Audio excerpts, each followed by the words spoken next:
Welcome to Bite-Sized Greek Genealogy. I am Georgia Stryker Keilman from Hellenic Genealogy Geek.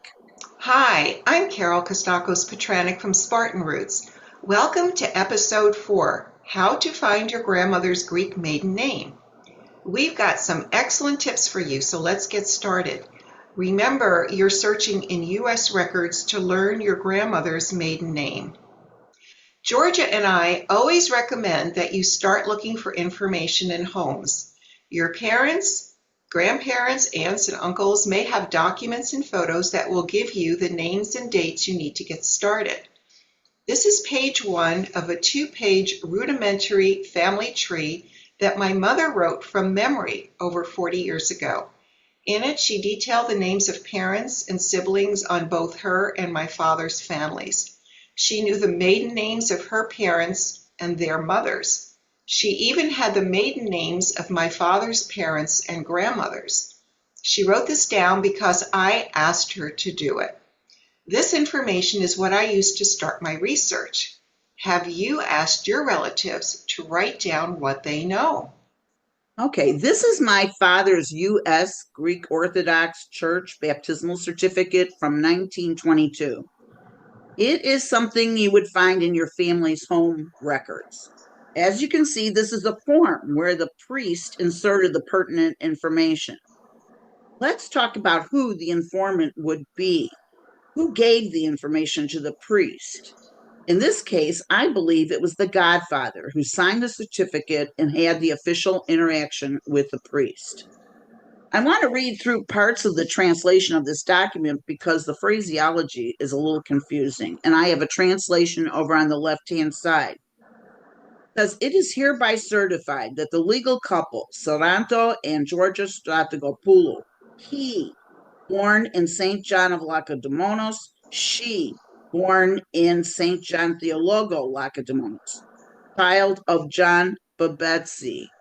It's the first time that you can hook up Georgia with the Babetsi name. That Babetsi isn't correct. It's supposed to be Babetsos. But if the Godfather gave the name, I'm not so sure he would have given it properly. So there you go.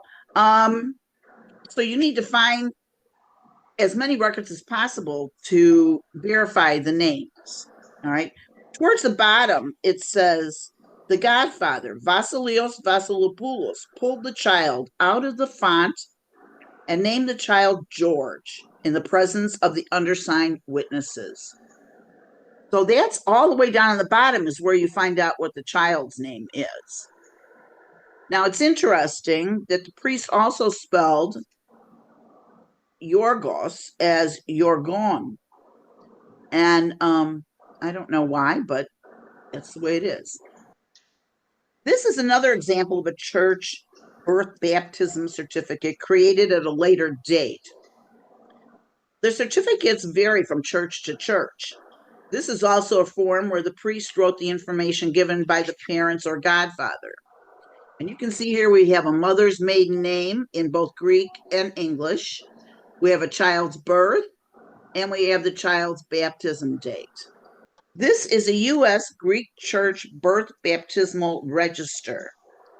This record gives the maiden name of the child's mother, but not her place of origin. So here we have Ekaterini, the father is Zacharias Georgopoulos, and the mother is Theoni Paravolitio. This is a birth certificate for my mother, Anne Chionius. It lists her father as Frank Chionius and her mother as Georgia Kritikos.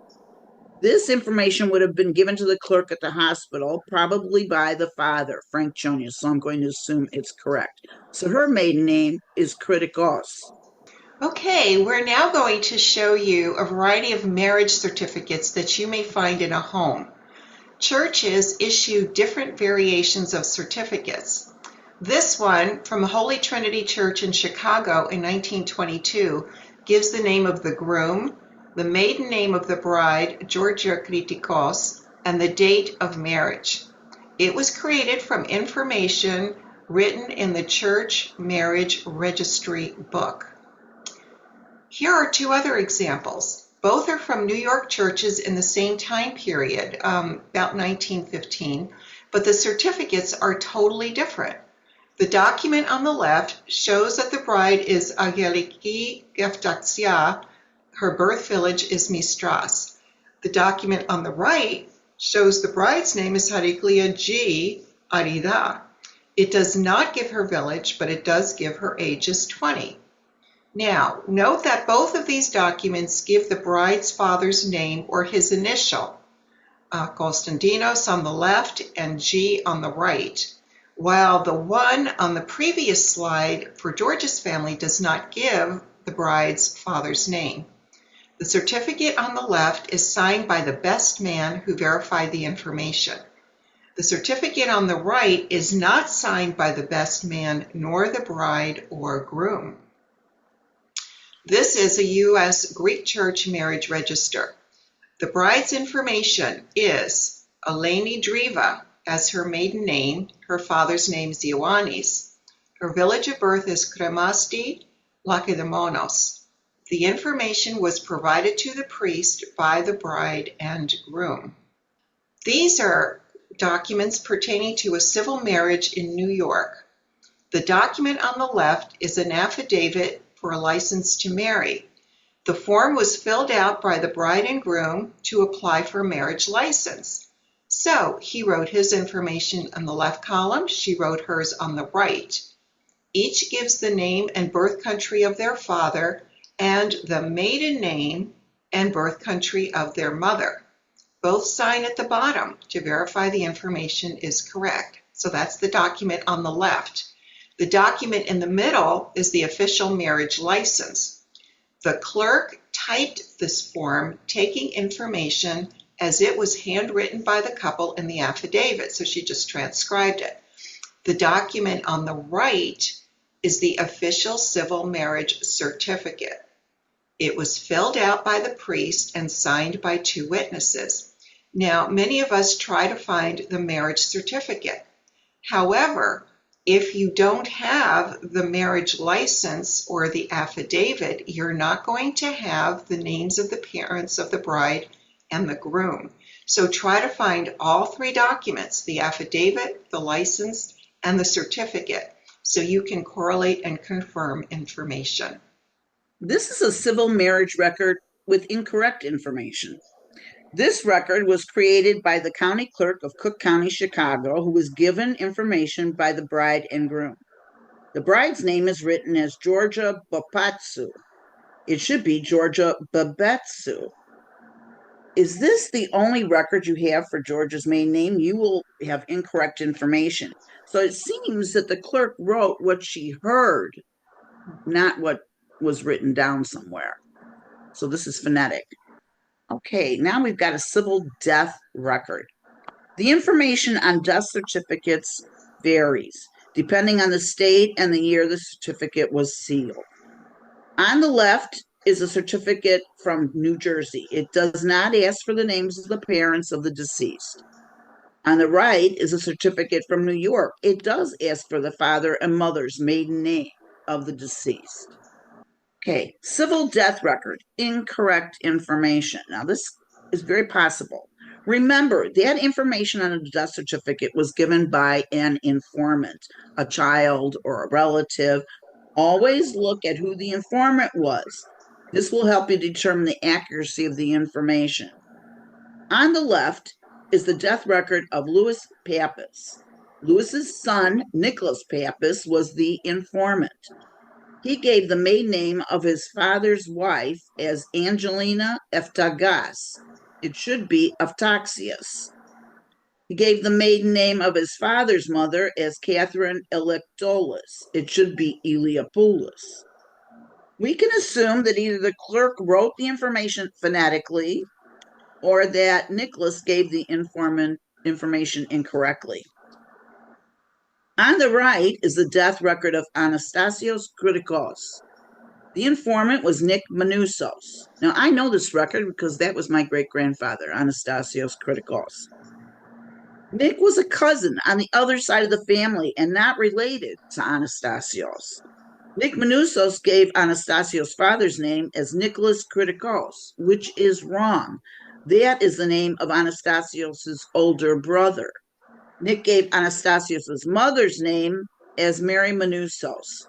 This also is not correct, and I'm not quite sure where he got that information from. So pay attention and always find multiple sources. U.S. Greek Church Death Records.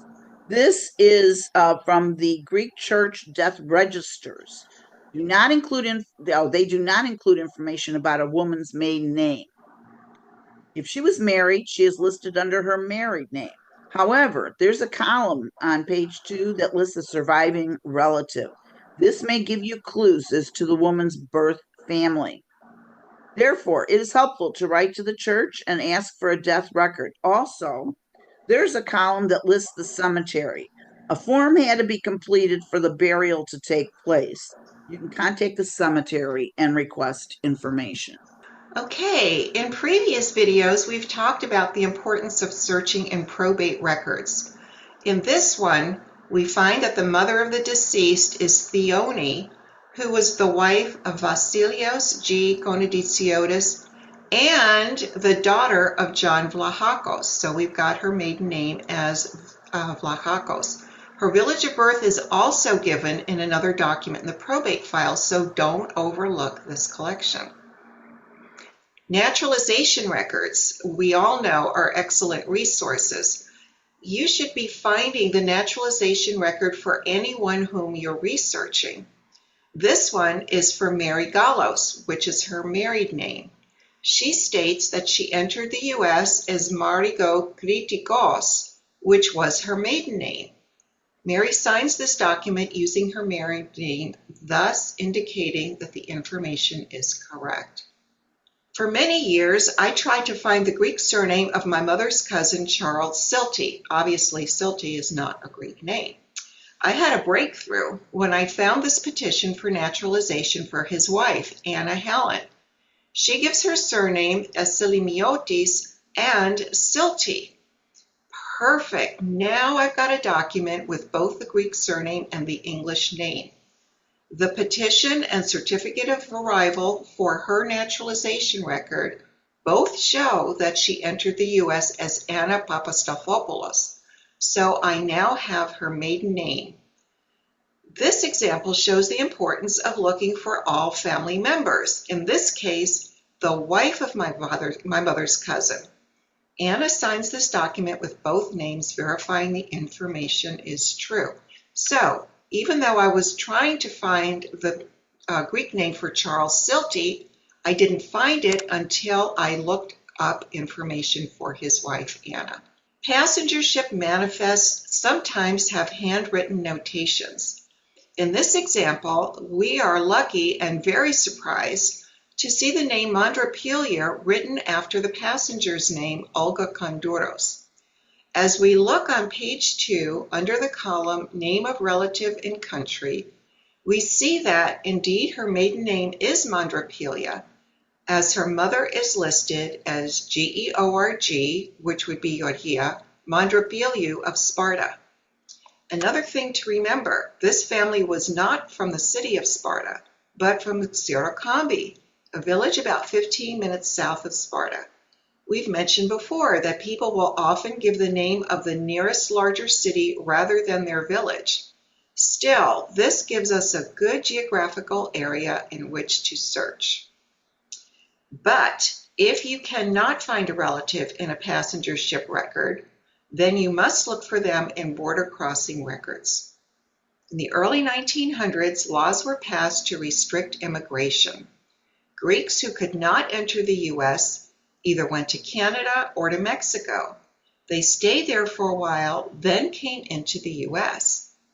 This example is a Canadian border crossing record. Here we see that Ekaterini Peter Lattis, so Peter Lattis is her husband, had a brother, Demos Zacharopoulos of Iosiwani, Sparta. We now have Ekaterini's maiden name, which was Ekaterini Zacharopoulos, and her village of birth. Ekaterini would have given this information to a clerk who typed this form. Okay, Social Security applications. I would normally tell you that these are the most accurate records because the individuals had to write the information themselves or have someone with them that they could dictate it to, like a family member. The first application on the left is for my grandfather, Sam George Stryker. He wrote his mother's maiden name as Jenny Lakos. I had done enough research on my grandfather's village to know that Lakos was not a legitimate name. So I questioned my father, his brothers, and one of their first cousins. They all claimed that they only knew the name Lakos. I then wrote for my father's sister, Efterpi Pantelikis, her maiden name Stryker on the Social Security application. To my frustration, she had also written Jenny Lakos as her mother's maiden name, with her mother's maiden name. Notice her application is signed with an X and a note that her daughter Stella Sagalos had signed for her. Finally, I wrote for his other sisters, Constantina's application. And to my surprise, it came back showing the name Jenny Leokakis. I was so excited, but I wanted to make sure the name was a valid name in the village. So I went on GreekAncestry.net. I like to use it because I like the way the format comes out so that it's easy to look, scan it. So Greek ancestry, and I put in the search column Liak for the name. I didn't put Leokakis. I wanted to make sure there weren't other spellings in Ioanni Sparta. And I found that the correct spelling of the name is Leokakos. Always compare and reconcile information. If I had just searched for Leokakis, I wouldn't have gotten the proper record results. So keep that in mind. Obituaries. If you've not searched the family obituaries, you are definitely overlooking a critical source to find a woman's maiden name. Here we have Anna Stryker, born Theodoropoulos, and Martha Betsos was born Skarlatos. Although their village of birth is not given here, it most likely can be found in other records we've discussed today. Newspapers. Newspaper articles can yield great finds. Here we find the original surname of Carol's mother's best friend, Tessie Granson, in a legal notice. The family name was changed from the Greek Papoulius to Granson. Okay, let's talk about alien registrations. If your ancestor was living in the U.S. in 1940 and was not a naturalized citizen, he or she had to comply with this Alien Registration Act, meaning that he had to go to a post office, get a form, and fill it out. Look at these two examples. On the left, Helen Marcos gives her maiden name as Lerikou in the middle there. And on the right, George Michael Zerafinides identifies his mother as Flora Tsitsinakis. Visa application and alien registrations from American Embassy in Athens. I was quite surprised to find this document, which is an application for an immigrant visa. It was in the alien registration file for Hariklia Zacharakis. Hariklia went to the American Embassy in Athens to apply for a visa to come to the U.S. because her husband was living in Massachusetts. The document itself and all the names are written in both Greek and English. This document shows that Hariklia's maiden name was Boursos, her father was Paraskevas, and she was born in Arvanetikarissia, Laconia. Okay, we've covered a lot of territory in this video. In summary, your grandmother's maiden name can be found in a wide variety of documents. You must look for her records created for her husband, children, siblings. Her Greek name may be misspelled, misinterpreted, or written phonetically. This necessitates that you look for her in all possible records created both for her and her family. I know we sound like a broken record, but all possible records. Some records which give her maiden name may also give her village of birth. Correlate all the information. Use a chart or a log to keep track of the variations in the spelling. Okay, thanks for watching. We'd love to hear your comments, so please leave a note under the video or on Hellenic Genealogy Geek. And don't forget to download the handout. Right. And in the next videos, we're going to jump the pond and we're going to go to Greece. And we're going to show you how to start researching in Greek records. If you've watched all 4 of the videos, these initial videos, you have the information you need. You've got your grandfather's surname, you have your grandmother's maiden name, you have their village of birth. So you're ready to start looking in Greek records. See you next time for another bite of Greek genealogy. Bye. Bye.